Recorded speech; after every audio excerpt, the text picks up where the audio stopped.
인사를 해주시면 감사하겠는데요. 셰익스피어 스타일로 한번 그 말씀을 해주시면 어떨까 합니다. 그대들의 귀한 시간을 나와 함께하니 책 속의 기쁨과 슬픔 그리고 지혜가 넘칠 때는 그 즐거움이 참으로 풍요롭다 하겠습니다. 그러니 시안 책방 그대들이 책 읽는 기쁨을 함께 나누는 그 보물 같은 공간을 자주 찾을지어다. 책은 우리의 마음을 열고 영혼을 춤추게 하니 그 안에서 그대들도 나처럼 무한한 이야기를 만나길 바라노라. Fare thee well and may thy reading bring thee endless joy. 저번 시간에 이어서 또 여러분과 같이 안녕하세요. 시안 책방 구독자 여러분, 셰익스피어입니다. 아니 섹시. 야 잠깐만 좀. 안녕하세요. 시안 책방 구독자 여러분, 이시안입니다. 저번 시간에 이어서 북톡을 다시 준비를 했는데요. 오늘 시간에는 셰익스피어 선생님을 모시고 한 500년 정도 전이죠. 꽤 오래되셨는데 그분을 모시고서 북토크를 진행해 보도록 하겠습니다. 오늘 정말 기대되는 시간이 아닐까 합니다. 먼저 선생님 안녕하세요. 안녕하세요. 윌리엄 셰익스피어입니다. 오랜 세월이 흘렀지만 여전히 제 작품이 여러분과 함께하고 있다니 무척 기쁩니다. 이렇게 AI를 통해 다시 목소리를 내게 되어 정말 흥미롭군요. 오늘 저와의 이야기를 기대해 주셔서 감사합니다. 네, 셰익스피어 선생님 다들 아시겠지만 그래도 자기소개를 좀 부탁드릴게요. 저는 윌리엄 셰익스피어, 영국의 스트래퍼드 어폰 에이번 출신의 극작가이자 시인입니다. 1564년에 태어나 주로 런던에서 활동하며 햄릿, 로미오와 줄리엣, 맥베스 같은 비극과 한여름 밤의 꿈, 시비아와 같은 희극을 썼습니다. 제 글이 오늘날까지도 읽히고 있다니 참으로 영광입니다. 선생님 작품들이 굉장히 다양한 작품들이 있잖아요. 그 중에서도 유명한 게 비극 4부작, 희극 5부작이 있는데 어떤 작품들이죠?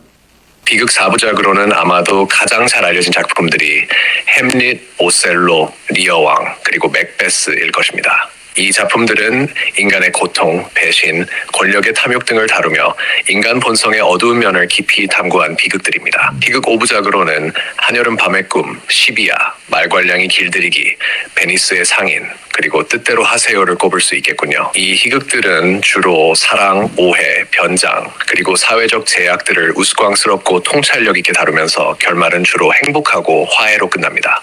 비극이든 희극이든 저는 늘 인간의 본성과 감정을 탐구하는 데 중점을 두었답니다. 선생님 작품이 정말 너무너무 많이 알려져 있잖아요. 그런데 선생님이 그 중에서 하나 딱, 야 이거는 나의 인생작이다, 이거는 내가 가장 애착이 가는 작품이다 라는 작품을 딱 하나만 뽑는다면 어떤 작품을 뽑으시고 그 이유가 어떤 겁니까? 정말 어려운 질문이군요. 제 모든 작품은 저마다의 특별한 의미가 있지만 하나를 고르자면 햄릿을 선택해야 할 것 같습니다. 그 이유는 이 작품이 인간의 내면과 존재에 대한 가장 깊은 질문들을 던지기 때문입니다. 죽느냐 사느냐, 그것이 문제로다. To be or not to be, that is the question 라는 대사는 단순한 철학적 물음을 넘어서 인간의 산과 죽음, 의무와 자유, 그리고 진실에 대한 탐구를 상징합니다. 햄릿이라는 인물은 복수와 도덕 사이에서 갈등하고 사랑과 고뇌 속에서 길을 잃습니다. 그 복잡한 심리적 여정이 저에게 큰 애착을 불러일으켰습니다. 인간이란 존재가 얼마나 다층적이고 모순적인지를 가장 잘 표현한 작품이라 생각합니다. 근데 그 햄릿에 나오는 방금 말씀하신 To be or not to be, that is question, 사느냐 죽느냐 그것이 문제로다 라는 대사 같은 경우에는 가장 유명한, 정말 세계사의 여러 작품 중에 가장 유명한 대사 중에 하나지만 사실은 의미가 좀 모호하다라는 얘기도 있어요. 그래서 아직도 그 의미의 정확성, 이게 무슨 의미다, 이게 딱 시시비비가 가려지지 않은, 명확한 의미가 가려지지 않은 대사로도 유명한데요. 이 대사의 정확한 의미는 무엇일까요? To be or not to be, that is the question 이라는 대사는 정말로 여러 해석이 가능한 구절입니다. 그것이 이 대사의 매력일 수도 있죠. 저도 이 대사를 쓸 때 하나의 단일한 의미에 국한되기보다는 다양한 해석을 열어두려 했습니다. 하지만 제 의도에 조금 더 가깝게 접근해 본다면 이 대사는 삶과 죽음에 대한 근본적인 물음을 던지는 순간입니다. 햄릿은 이 독백에서 단순히 죽음 자체에 대한 두려움이나 고민을 말하는 것이 아닙니다. 그는 삶을 계속 이어가는 것이 의미가 있는지, 고통스럽고 불확실한 삶을 견디는 것이 옳은지에 대해 깊은 성찰을 하고 있는 것이죠. 인간은 고통과 시련 속에서 삶을 유지해야 할까? 아니면 모든 고통에서 벗어나기 위해 죽음을 택할 수 있을까? 이런 질문을 던지는 겁니다. 그런데도 햄릿은 죽음 뒤에 어떤 일이 일어날지 알 수 없기 때문에 두려워합니다. 죽음이 오히려 더 큰 미지의 고통일지도 모른다는 생각이 그를 망설이게 만들죠. 결국 이 대사는 인간의 존재와 삶에 대한 끊임없는 의문을 담고 있습니다. 한 가지로 해석될 수 없는 복합적이고 철학적인 질문이기 때문에 지금까지도 많은 사람들의 해석과 논쟁을 불러일으키고 있는 것입니다. 그러면 이 선생님 굉장히 작품들이 많잖아요. 그 중에 사람들한테 많이 알려지지 못했지만 이 작품은 스스로 생각하기에 괜찮다, 명작이다, 이게 좀 많이 알려졌으면 좋겠다 하는 그런 숨겨진 명작 같은 거를 하나만 추천해 주신다 하면 어떤 작품을 추천해 주시겠어요? 그렇다면 저는 트로일러스와 크레시다를 추천하고 싶군요. 이 작품은 비교적 덜 알려졌지만 그 안에 담긴 복잡한 인간관계와 냉소적인 세계관은 오늘날의 독자들에게도 강하게 다가갈 수 있을 거라 생각합니다. 이 희곡은 트로이 전쟁을 배경으로 하고 있지만 전형적인 영웅 서사는 아닙니다. 오히려 인간의 배신, 사랑의 부조리함, 그리고 전쟁의 허무함을 날카롭게 드러냅니다. 특히 이 작품은 희극적이면서도 비극적인 요소가 공존하는 독특한 분위기를 가지고 있습니다. 이런 점들이 제가 이 작품을 더욱 아끼는 이유입니다. 좀 관심이 가는데요. 한번 읽어보도록 하겠습니다. 근데 제가 개인적으로 좋아하는 작품은 템페스트랑 그리고 한여름밤의 꿈, 이 두 작품인데요. 템페스트는 영화 포비든 플래닛의 리메이크가 되기도 했었잖아요. 이렇게 선생님 작품 중에 리메이크 돼서 유명한 영화나 디지털이 아니라 뮤지컬이 된 예가 많은데 어떤 작품들이 그렇게 영화 뮤지컬로 리메이크가 되었었죠? 정말 많은 작품들이 영화와 뮤지컬로 리메이크 되었죠. 대표적인 몇 가지를 들자면 먼저 로미오와 줄리엣이 여러 차례 영화로 만들어졌습니다. 1968년에 프랑코 제피렐리 감독의 영화와 1996년 바즈 루어먼 감독의 현대적인 해석이 특히 유명하죠. 또한 오셀로는 1995년에 로렌스 피시번이 주연한 영화로, 그리고 리어왕은 여러 번 영화화되었으며 특히 2018년 앤서니 홉킨스가 리어왕을 연기한 버전이 많은 주목을 받았습니다. 그리고 아까 말씀하신 한여름 밤의 꿈은 수많은 뮤지컬과 영화로 재해석되었습니다. 그 중에서도 1999년작은 특히 현대적인 감각을 더해 많은 사람들에게 사랑받았습니다. 선생님이 생각하기에 내가 저 위에서 이렇게 내려다 보니까 야, 이 작품은 진짜 리메이크 정말 잘했다 라고 하실 만한 작품 하나를 뽑으신다면 어떤 걸 뽑으시겠어요? 만약 하나를 뽑아야 한다면 저는 바즈 루어먼 감독의 로미오, 줄리엣을 선택하겠습니다. 그 영화는 제가 쓴 대사들을 그대로 사용하면서도 현대적인 감각을 입혀 새로운 세대가 저의 이야기를 더욱 가깝게 느끼도록 한 뛰어난 리메이크라고 생각합니다. 총을 사용한 싸움 장면이나 도시 속 갱단의 대립을 통해 원작의 고전적 충돌을 현대 사회에 맞게 풀어낸 점이 참 인상적이었습니다. 그 작품이 그 레오나르도 디카프리오의 리즈 시절이죠. 그 레오나르도 디카프리오가 나왔던 그 영화 맞죠? 맞습니다. 레오나르도 디카프리오가 로미오 역을 맡아 큰 주목을 받았던 영화죠. 1996년에 개봉된 이 영화에서 디카프리오는 당시 젊은 배우로서 많은 팬들에게 사랑을 받았고 그의 감성적인 연기가 로미오의 캐릭터를 잘 표현해냈습니다. 저 위에서도 다 이렇게 챙겨보시나 봐요. 그렇죠. 저 위에서 때때로 세상의 변화와 새로운 작품들을 흥미롭게 지켜봅니다. 제 작품이 어떻게 해석되고 재탄생하는지 보는 건 참 재미있고 신기한 일이죠.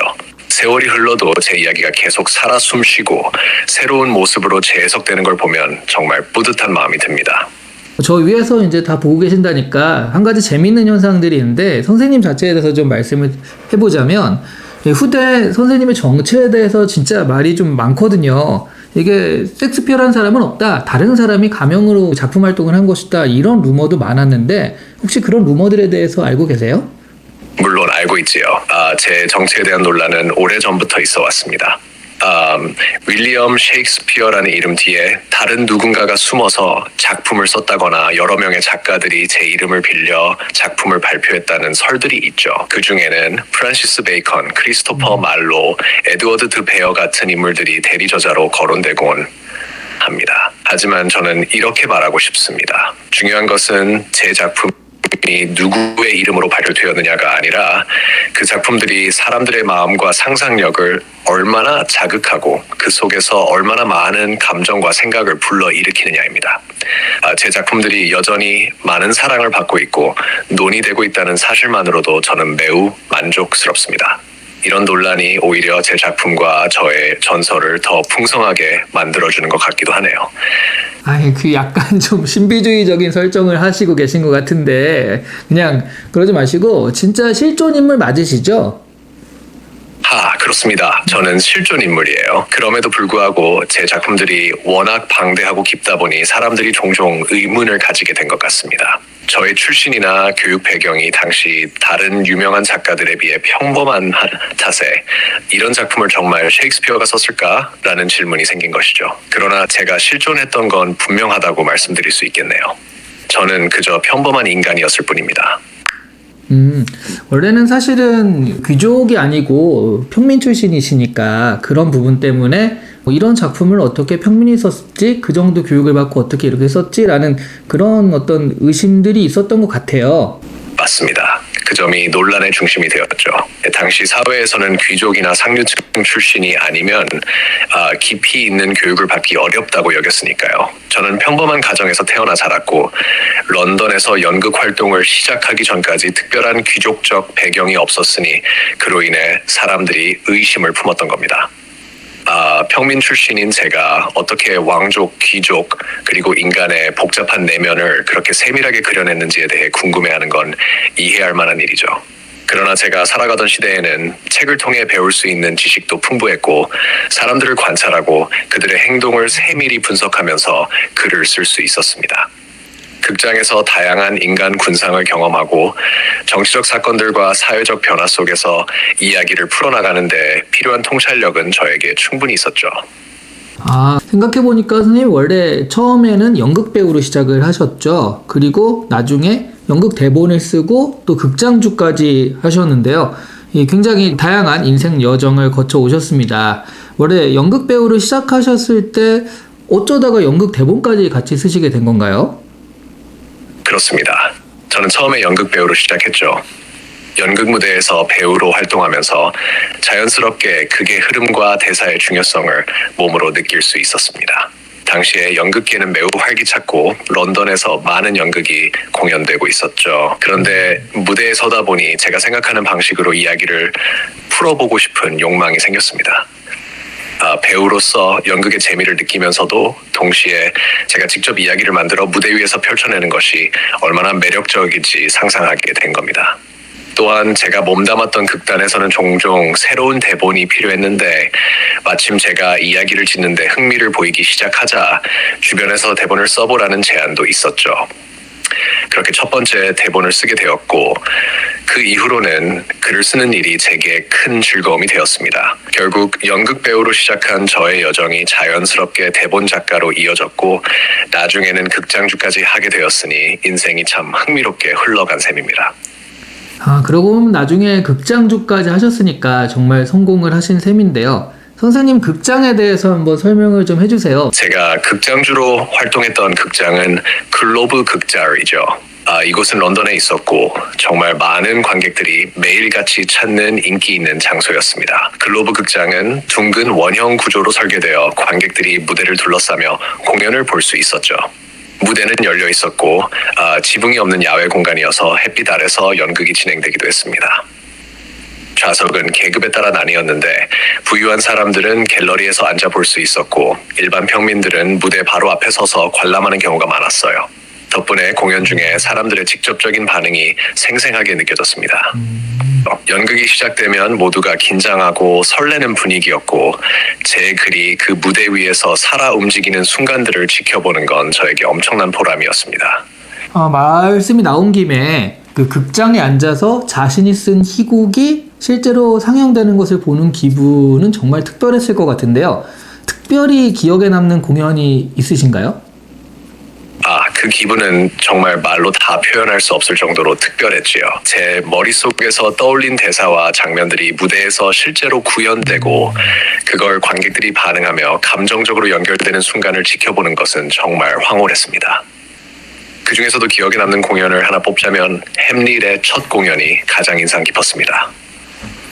햄릿의 이야기는 제가 쓴 것 중에서도 가장 심오하고 인간의 내면을 깊이 탐구한 작품이었기 때문에 그것이 무대에서 어떻게 관객들에게 전달될지 무척 긴장되면서도 기대가 컸습니다.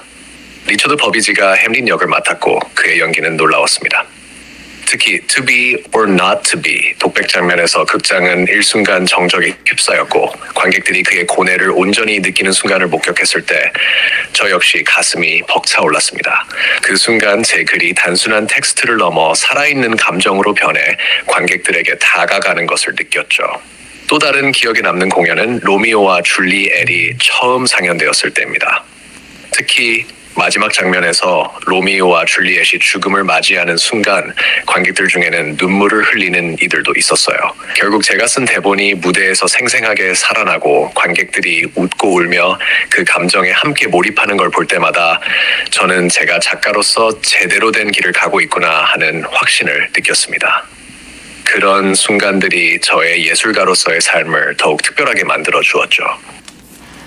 근데 또 생각을 해보면 당시에는 지금의 어떤 그 문학가로서의 위치보다는 그냥 대중적인 연극을 공연했다 이런 개념이 더 강했잖아요. 지금의 어떤 순수 문학의 원조처럼 이렇게 되셨는데 사실은 당시로서는 그게 대중문학이었지 순수 문학이 아니었잖아요.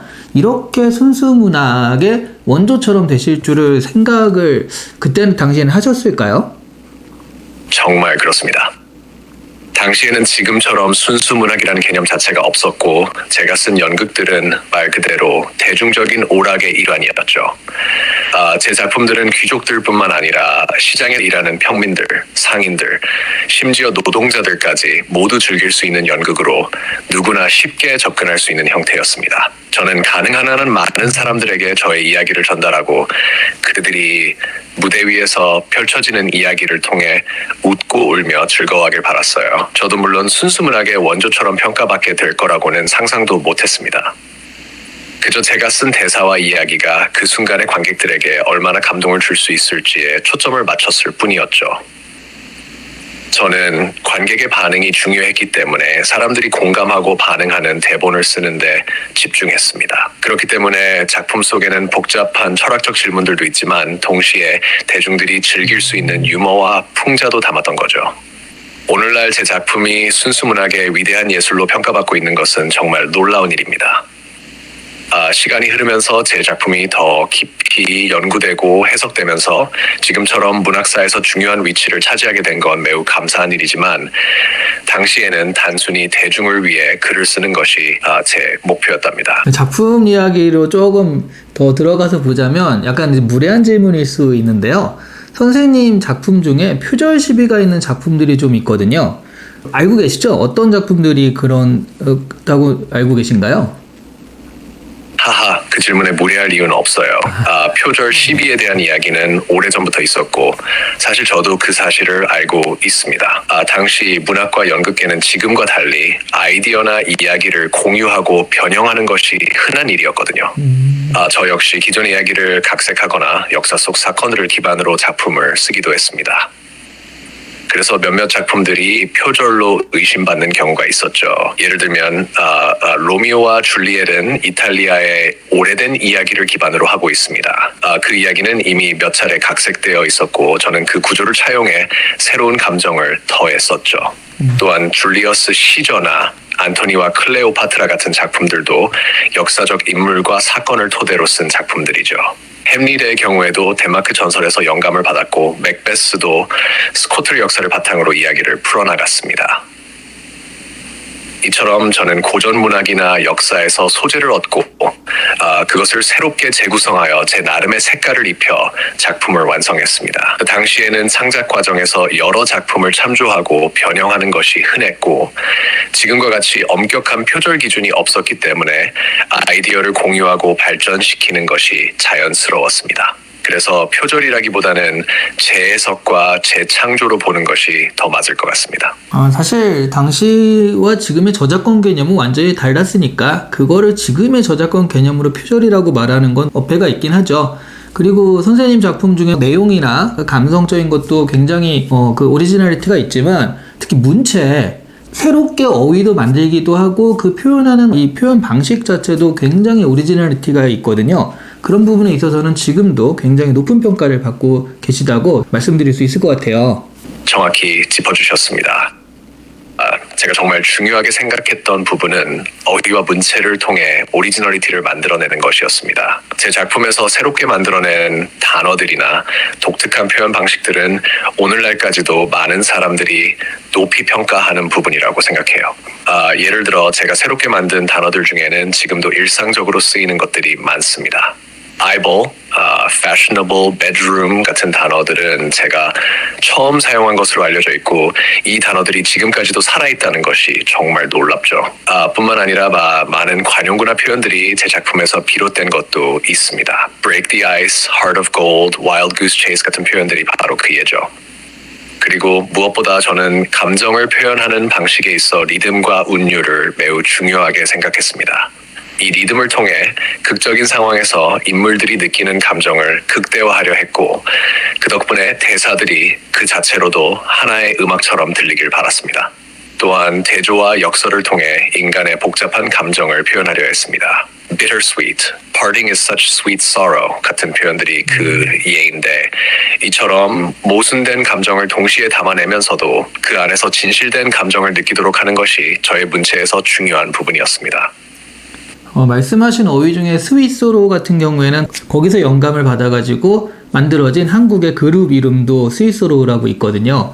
그런 면에서 굉장히 대중문화에 큰 영향을 미치고 계시다라고 말씀드릴 수 있을 것 같습니다. 그러면 제가 이어서 질문을 드리자면요. 지금의 한국 정말 흥미롭네요. 스위스오로 같은 이름이 제 표현에서 영감을 받았다는 이야기를 듣는 건 저에게도 굉장히 흥미롭습니다. 이런 거 안 놓치시는구나. 제 작품의 단어들이 이렇게 먼 미래에도 사람들에게 창의적 영감을 준다는 건 정말 뜻깊은 일이죠. 그럼 이어서 질문을 부탁드리겠습니다. 사실은 한 500여 년 전의 그런 작품들이잖아요. 그 작품을 지금 이 시기 지금 현대 사람들이 읽어야 될 이유를 뽑으라면 어떤 것들을 이유로 뽑을 수 있을까요? 500여 년이 지난 지금도 사람들이 제 작품을 읽어야 하는 이유는 여러 가지가 있습니다. 그 중에서도 몇 가지 핵심적인 이유를 꼽자면 인간 본성에 대한 보편성, 복잡한 감정의 깊이, 그리고 사회적 통찰이라고 할 수 있겠죠.